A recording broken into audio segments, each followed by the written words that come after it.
एक मोठी बातमी न्यूज 18 लोकमतच्या टीव्ही स्क्रीनवर तुम्ही बघताय। 25 ते 30% कमिशन दिल्याशिवाय नगर परिषदेमध्ये कोणतंही काम झालं नाही असं म्हणत भाजप नेते परिणय फुकेंनी दिवाळी स्नेहमिलन कार्यक्रमात खळबळ उडवून दिलेली आहे।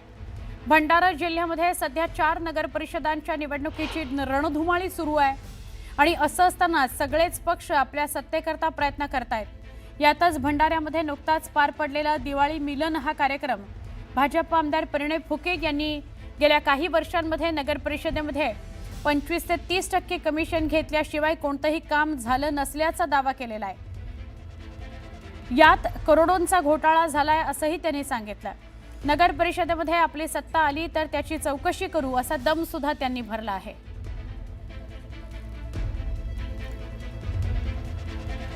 चुकीचं काम मागच्या 4 वर्षापासून होत आहे। आपल्याला माहिती आहे भंडारा शहरामध्ये अनेक विकास कामं झाले, पण त्या विकास कामामध्ये 25 आणि 30% कट झाल्याशिवाय एकही काम झालं नाही। मोठ्या प्रमाणात करोडो रुपयाचे भ्रष्टाचार भंडारा नगर परिषदमध्ये झालेले आहे आणि 4 वर्ष या नगर परिषदेवर कोणाचाही हस्तक्षेप नव्हता, कोणाची बंदिश नव्हती आणि कुठेतरी आपली नगर परिषद आली तर विकास कामं तर होणारच, पण पहिले हे जे भ्रष्टाचार जे भंडारा शहरवासींचे जे पैसे जे खाण्यात आले 25 आणि 30%, याच्यावर पहिले कारवाई होणार, याच्यावर पहिले चौकशा होणार आणि हे जे करोडो रुपयाचा जो भ्रष्टाचार झाला हा कुठेतरी बाहेर काढण्याचंही काम आपल्या सर्वांना करायचं आहे आणि म्हणून नगर परिषदमध्ये आपल्याला निवडून येणं फार आवश्यक आहे। कारण पुढच्या 5 वर्षे लूट आपल्याला जर थांबवायची आहे तर इथे आता बुलेटिनची सुरुवात एका मोठ्या बातमीने करतो आहोत। नागपूरमधली बातमी आहे। नागपुरामध्ये भारतीय टपाल विभागाच्या कार्यालयाच्या रोजगार मेळाव्यात 2 महिला कर्मचाऱ्यांमध्ये खुर्चीवरून जुंपली। एरवी राजकीय क्षेत्रातील व्यक्ती खुर्चीकरता भांडताना दिसतात, मात्र या कार्यक्रमात चक्क 2 महिला अधिकारी एका बसण्यावरून म्हणजे एकाच ठिकाणी बसण्यावरून तू मैं करत होत्या। याचा व्हिडिओ चांगलाच व्हायरल झालेला आहे। या दोघी जणी अगदी खेटून बसलेल्या होत्या आणि एकमेकींना बाजूला हो असं सांगत होत्या, पण कुणीच हलत नव्हतं। एक दुसरीला बाजूला हो म्हणून सांगत होती। आपण विचारूया आमचे सहकारी उदय तिमांडे यांना। उदय, हा सगळा नेमका काय प्रकार आहे? तो कॅमेऱ्यात पण कैद झालाय?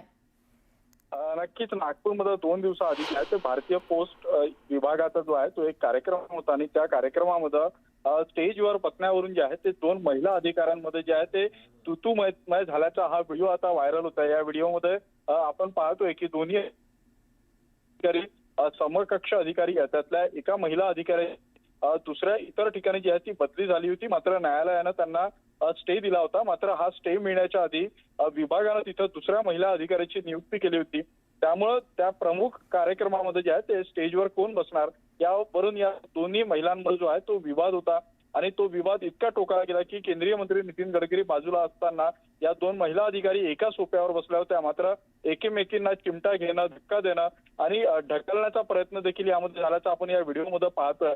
हा व्हिडिओ सुद्धा सोशल मीडियावर प्रचंड व्हायरल होतोय आणि या 2 महिला अधिकाऱ्यांनी ज्या पद्धतीनं तुतुमय केले, एकमेकाला चिमटे काढले, यावरून या महिला अधिकाऱ्यांवर जी आहे ती मोठ्या प्रमाणात टीका देखील केली जात आहे। नक्की उदय, धन्यवाद माहिती दिल्याबद्दल। पुढच्या बातम्यांकडे आपण वळतोय।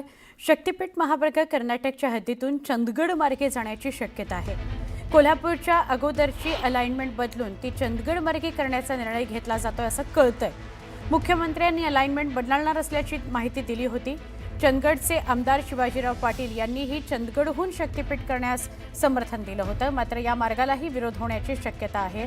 4 नोव्हेंबरला सिंधुदुर्गमध्ये विरोधकांचा मेळावा होणार आहे। आमचे प्रतिनिधी ज्ञानेश्वर साळुखे यांच्याशी बोलूया।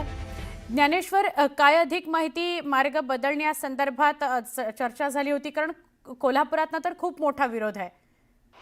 सुवर्ण शक्तीपीठ महामार्गाला कोल्हापूरचा तीव्र विरोध पाहता तो चंदगड मार्गे नेण्याची नवीन अलाइनमेंट आता मुख्यमंत्र्यांच्या समोर आहे आणि त्या दृष्टीनं मुख्यमंत्र्यांनी सुद्धा सुतोवाच आहे ते केलं होतं। कोल्हापूर आणि सोलापूर, सांगली या परिसरातून या महामार्गाला मोठ्या प्रमाणात विरोध होताना पाहायला मिळतो, त्यामुळे कर्नाटक हद्दीतून पुढे चंदगड मार्गे कोकणामध्ये नेण्याचा हा रस्त्याचा विचार सध्या सुरू असताना पाहायला मिळते। या परिसरातले चंदगडचे आमदार शिवाजीराव पाटील यांनी सुद्धा या समर्थनार्थ आहे ते मेळावा घेतला होता. मोर्चा काढून शक्तीपीठ महामार्ग आमच्याच भागातून न्या अशा पद्धतीची त्यांनी मागणी केली होती आणि ही मागणी कुठेतरी आता पूर्ण होताना पाहायला मिळते. मात्र दुसऱ्या बाजूला या अलाइनमेंटला सुद्धा आता विरोध होताना पाहायला मिळते. 4 नोव्हेंबरला सिंधुदुर्गमध्ये शक्तीपीठ विरोधी कृती समितीचा मेळावा होणार आहे. राजू शेट्टी या मेळाव्याला उपस्थित राहणार आहे आणि तिथून सुद्धा या अलाइनमेंटला जोरदारपणे विरोध करण्याचा प्रयत्न आहे तो विरोधकांचा दिसून येते. एकूणच पाहायला गेलं तर नव्या अलाइनमेंटला सुद्धा आता जोरदार विरोध होताना पाहायला मिळते. त्यामुळे शक्तीपीठ महामार्गाचं नेमकं काय होणार हे आता पाहणं महत्त्वाचं असणार आहे. बरोबर. ज्ञानेश्वर, धन्यवाद माहिती दिल्याबद्दल. जसं ज्ञानेश्वर सांगतायत की कोल्हापुरातनं तर विरोध होताच, म्हणून आता नवी अलाइनमेंट समोर आली आहे मुख्यमंत्र्यांसमोर. चंदगड मार्गे हा शक्तीपीठ महामार्ग न्यायचा, पण त्यालाही विरोध आहेच.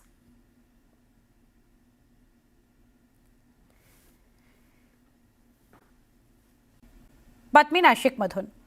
नाशिकमध्ये त्र्यंबकेश्वर रस्त्यावर सुरू असलेल्या MMRDAच्या कारवाईला तात्पुरती स्थगिती देण्यात आली आहे. स्थानिक लोकप्रतिनिधी आणि साधू महंतांनी मुख्यमंत्र्यांची भेट घेतली.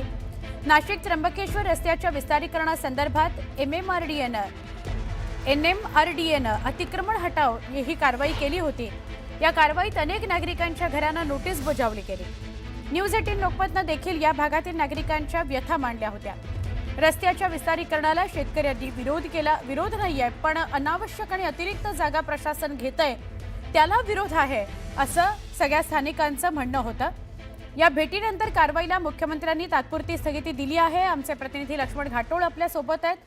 लक्ष्मण, रस्त्याच्या कामाला विरोध नाहीये, पण अतिरिक्त काही जागा प्रशासन घेतंय त्याला विरोध आहे नागरिकांचा. ही बातमी आपण दाखवली होती. काय सांगाल, मुख्यमंत्र्यांकडून काय प्रतिक्रिया?